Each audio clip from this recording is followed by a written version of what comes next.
अब यहाँ पे आपको डायरेक्शन रेशियो बताया जाएगा। तो डायरेक्शन रेशियो डिफिनीशन ये है, अगर ए बी सी कोई तीन नंबर हो और ये प्रोपोर्शनल हो रेखा के डायरेक्शन कोसाइन के, तो ए बी सी को कहते हैं direction ratio. L upon A, M upon B, N upon C. आप इसको यहाँ से निकालिए, ये वैल्यू आ जाएगी। एल का मान इतना होगा, एम इतना होगा और एन आपका ये आ जाएगा। तो किसी रेखा का अगर आपको डायरेक्शन कोसाइन निकालना है तो उस रेखा का आप डायरेक्शन रेशियो निकाल लीजिए, फिर आप डायरेक्शन कोसाइन आसानी से निकाल सकते हो। अब यहाँ पे है जैसे direction cosine of the line joining two points. देखो यहाँ पे दिया हुआ एक पॉइंट दिया हुआ x1 y1 z1 दिया हुआ है, दूसरा x2 y2 z2, दोनों को मिला दो, ये भी रेखा हो गई। अब इस रेखा का डायरेक्शन कोसाइन आपको निकालना है। ए और बी से एक्स अक्ष पे प्रक्षेप डाल दो, या कह सकते हो ये परपेंडिकुलर हैं, और फिर ए से इस पे आप ये परपेंडिकुलर डाल दो। मान लो एंगल आपका अल्फा है। अब यहाँ पे देखो ओ एन, ये दूरी आपकी x1 हो जाएगी, ओ एम आपका x2 हो जाएगा। तो ये डिस्टेंस आप निकाल सकते हो x2 माइनस x1, और यही दूरी आपकी इसके बराबर होगी।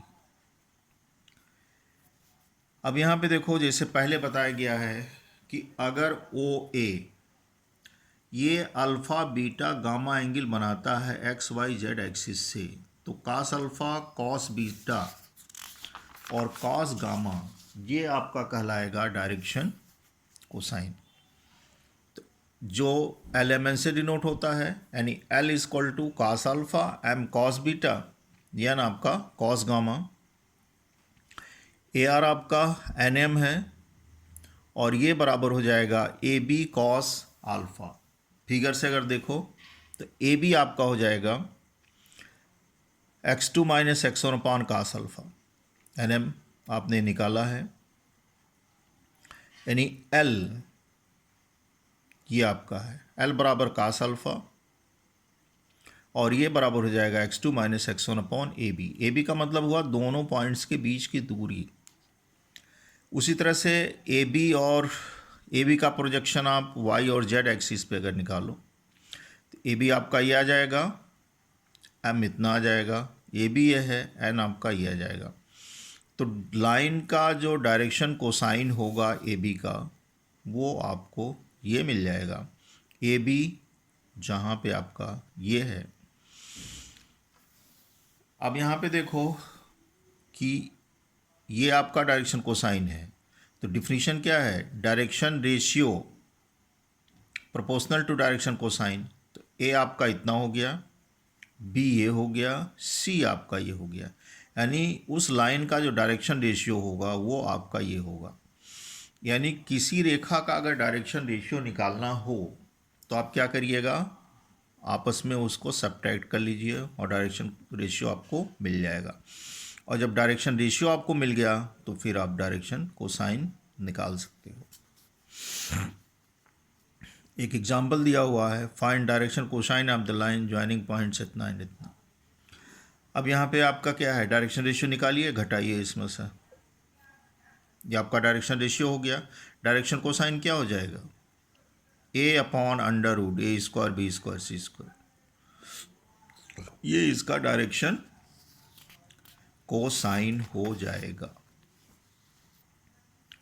अब आपका यहाँ पे है कि projection of a line joining the points P and Q on the another line whose direction cosines are L M N, यानी पी और क्यू ये पॉइंट हैं, इनको मिलाओ एक रेखा मिलेगी।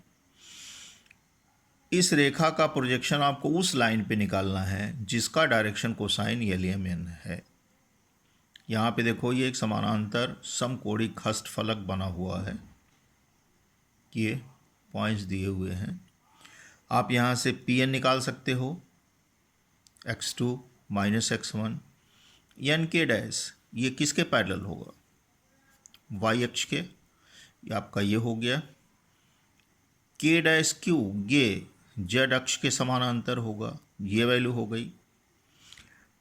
अब आपका है कि लाइन जिसका डायरेक्शन कोसाइन एलियमन है, अगर वो एक्स वाई जेड से अल्फ़ा बीटा एंगल बनाता है तो यल कॉस अल्फ़ा होता है, एम कॉस बीटा और एन आपका कॉस गामा होता है, पहले पढ़ाया जा चुका है। अब प्रोजेक्शन पी एन का प्रोजेक्शन ये पी एन क्या है, एक्स अक्ष के पैरेलल है। देखो प्रोजेक्शन ऑफ पी एन, और पी एन जो है वो एक्स एक्सिस के समानांतर है। उस लाइन पर जिसका कोसाइन दिया हुआ है हो जाएगा P N cos of alpha, यानी x2 पी एन आपका क्या हो जाएगा, x2 minus x1 cos alpha. उसी तरह से आप निकाल सकते हो एन के डैश का प्रोजेक्शन, फिर के डैश क्यू का प्रोजेक्शन, ये आपका आ जाएगा y2 minus y1 cos beta, z2 minus z1 cos gamma.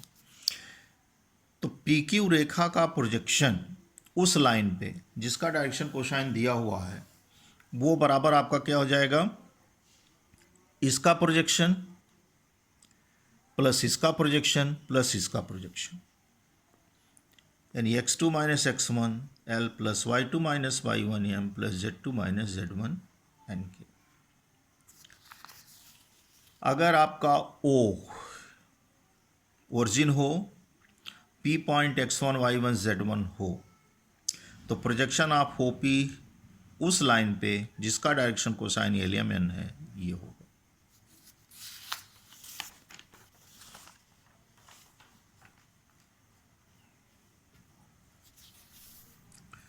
Example दिया हुआ है कि projection of line on the coordinate axis अगर 2, 3, 4 है, यानी रेखा का प्रोजेक्शन कोऑर्डिनेट एक्सिस मतलब एक्स वाई जेड पे अगर ये है तो लेंथ और डायरेक्शन कोसाइन आप निकालिए लाइन का। अब यहाँ पे देखो पी क्यू लाइन है, इसका डायरेक्शन कोसाइन चाहे एलियमन लिखो या cos alpha cos beta cos gamma लिखो, तो इसका जो प्रोजेक्शन होगा कोऑर्डिनेट एक्सिस पे पी क्यू कास अल्फा हो जाएगा एक्स अक्ष पे, वाई पे होगा, जेड पे होगा। पी क्यू कास अल्फा 2 दिया हुआ है, ये आपका 3 दिया हुआ है, ये 6 दिया हुआ, ये आप स्क्वायर करके जोड़ दो, ये वैल्यू आपकी 1 के बराबर होती है। पी क्यू ये आ जाएगा तो कॉस अल्फा निकल जाएगा, कॉस बीटा और कॉस गामा का मान आपका निकल आएगा।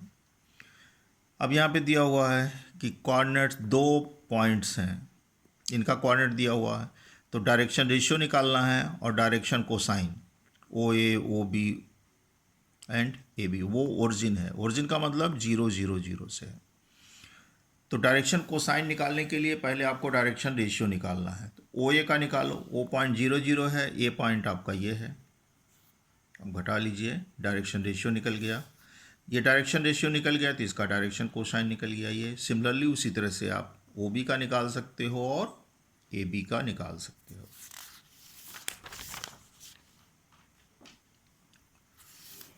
अब यहाँ पे देखो एंगल निकालना है 2 रेखाओं के बीच में जिनका डायरेक्शन कोसाइन दिया हुआ है। अब यहाँ पे देखो ओ मूल बिंदु है, ओ पी ओ क्यू रेखा है,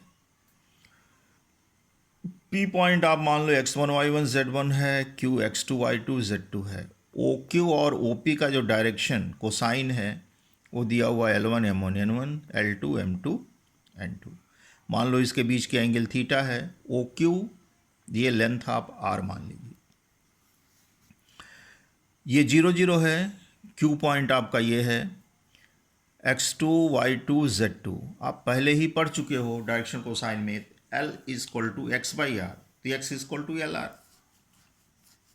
तो ये आपका एक्स वाई जेड मानो, तो x बराबर हो जाएगा L1 इंटू आर के, y2 इसी तरह हो जाएगा M1R Z2 N1R। ये कोऑर्डिनेट इस फॉर्म में आ जाएंगे। अब OQ का प्रोजेक्शन OP पर अभी प्रोजेक्शन पढ़ाया गया है, तो वो बराबर क्या हो जाएगा, इसका डायरेक्शन कोसाइन ये है L2 X2 plus M2 Y2 plus N2 Z2 के। आप ये मान रख लीजिए यहाँ पे ये वैल्यू आ जाएगी। आपको इसके पहले भी पढ़ाया गया होगा डॉट प्रोडक्ट में कि दो प्रोजेक्शन, एक वेक्टर का दूसरे वेक्टर पर प्रक्षेप, उस फॉर्म में देखो तो ओ क्यू का प्रोजेक्शन ओ पी पे बराबर हो जाएगा O Q cos of theta के। ये यहाँ से इस पे मिला दो, परपेंडिकुलर चाहो ड्रॉप कर दो, तो O Q cos theta R cos theta, तो आर कॉस थीटा बराबर इतना हो गया। दोनों को कंपेयर करिए तो कॉस की वैल्यू आपकी, यानी दोनों के बीच की एंगल आपकी ये आ जाएगी। अगर लाइन परपेंडिकुलर हैं तो ये कंडीशन होता है, पैरेलल है तो ये कंडीशन आपको मिलेंगे। अगर आपका डायरेक्शन रेशियो फॉर्म में दिया है तो कॉस थीटा आप देख लीजिएगा, किताब में एंगल दिया हुआ है A1 A2 plus B1 B2 plus C1 C2 upon under root A1 square B1 square C1 square, ये दिया हुआ है, इस फॉर्म में है। जैसे ये सवाल दिया हुआ है कि angle between line whose direction ratios are इतना, अब ये डायरेक्शन रेशियो दिया हुआ A1 B1 C1 A2 B2 C2, फार्मूले में आप भर दीजिए तो आपको एंगल निकल आएंगे। दो प्रॉब्लम आपको यहाँ पे दिया हुआ है। एक है यदि एक रेखा x और y अक्षों से क्रमशः ये और ये कोण बनाती है तो z अक्ष से बना हुआ कोण ज्ञात करो। अगर रेखा एक्स वाई जेड अक्षों से अल्फा बीटा गामा कोण बनाती है, क्या होता है cos square alpha cos square beta plus cos square gamma equal to 1, 2 दिया हुआ है, कॉमा आप निकाल सकते हो। दिखाइए कि बिंदुओं ये और ये को मिलाने वाली रेखा ये और इसको मिलाने वाली रेखा के समानांतर है। तो पैरेलल का मतलब क्या हुआ कि इसका डायरेक्शन रेशियो निकालिए और इसका डायरेक्शन रेशियो निकालिए, फिर दिखा दीजिए A1 upon A2 equal to B1 upon B2 equal to C1 upon C2। Parallel के केस में परपेंडिकुलर है तो इसका डायरेक्शन रेशियो निकाल लीजिए, इसका निकाल लिए और दिखा दिए A1 A2 plus B1 B2 plus C1 C2 equal to 0। अब आपका इसके बाद नेक्स्ट चैप्टर स्ट्रेट लाइन होगा।